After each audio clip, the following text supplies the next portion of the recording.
Okay, today's read aloud is Big Man, Caron Butler. Caron Butler was born in Racine, Wisconsin, a city where factory smokestacks steam into the cold air off Lake Michigan. The 7-mile strip of Racine's Highway 32 splits the city into north and south, and as early as Caron could remember, Racine's north side gangs would fight with the south side gangs. The gangs had names like Maniac Latin Disciples, Vice Lords, Latin Kings, and the most violent gang of them all, Gangster Disciples. Gang members sold crack cocaine to customers who would do anything for enough money to afford it. Caron's mother became pregnant with him when she was just 14 years old. After Caron was born, they lived at his grandmother's house in Racine's south side, with his mom's siblings and their kids also living at the house. There was never enough space. Caron would sleep wherever he could, sharing a bed, on a couch, or on cushions on the floor. Eventually, his mother got a job on the assembly line at a factory. Her working meant that Caron had to take care of himself in the evenings, and he spent time playing basketball on the cracked cement of their neighborhood courts. Her job also meant that Caron and his mother were able to afford to rent a house of their own, just down the block from Caron's grandmother.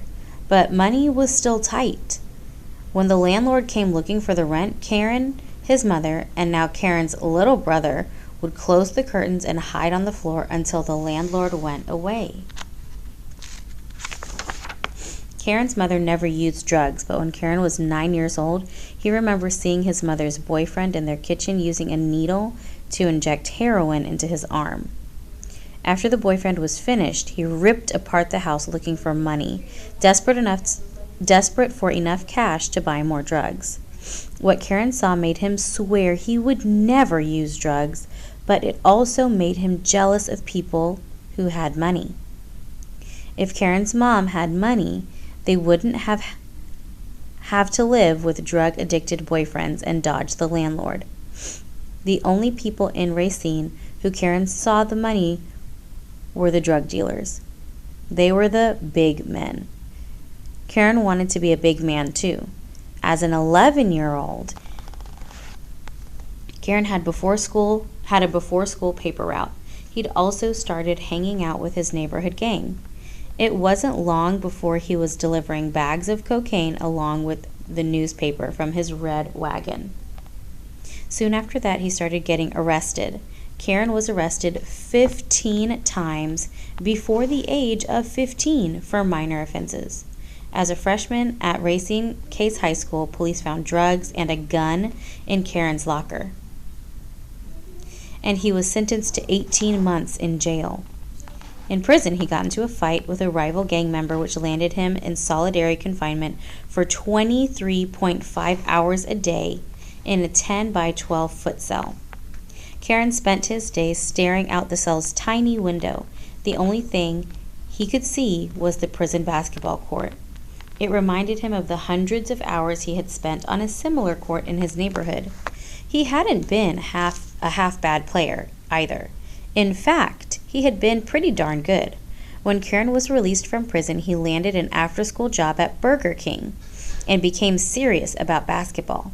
He joined a traveling team, and scouts started to notice his size and athleticism. But he wasn't safe from his old life. In January 1998, Caron was at home sick in bed when the police burst through his door with a search warrant. They had received a tip that someone was selling drugs from the house. They found 13.5 grams of cocaine in the house. The detective easily could have arrested Caron, who would have been looking at a 10-year prison sentence. Instead, the detective talked to him. Caron had burns on his hands from working at Burger King and only $11 in his pocket. Not exactly what you'd expect to find on a drug dealer. Caron told the detective the drugs weren't his. The detective believed him and didn't arrest him for the crime. Caron took this as a sign that he needed to get out of Racine. For his senior year of high school, he accepted a basketball scholarship to play at a prep school in Maine. He worked hard at basketball and his schoolwork, getting high enough grades to be accepted to the University of Connecticut. After leading the Yukon Huskies in both rebounds and scoring his freshman and sophomore seasons, it was obvious he was ready for the NBA. On June 26, 2002, red streamers rained down from the ceiling of Madison Square Garden as the Miami Heat used the 10th pick of the draft to select Caron Butler. That night in Racine, Wisconsin, instead of gunshots and sirens, the city was loud with the sounds of celebration as people honked their horns and shouted out their windows an expression of joy at the proof that anything is possible. Caron Butler thought that joining a gang would make him important, but it turned out that working hard and being honest was his ticket to greatness. Finally, Caron Butler was a big man.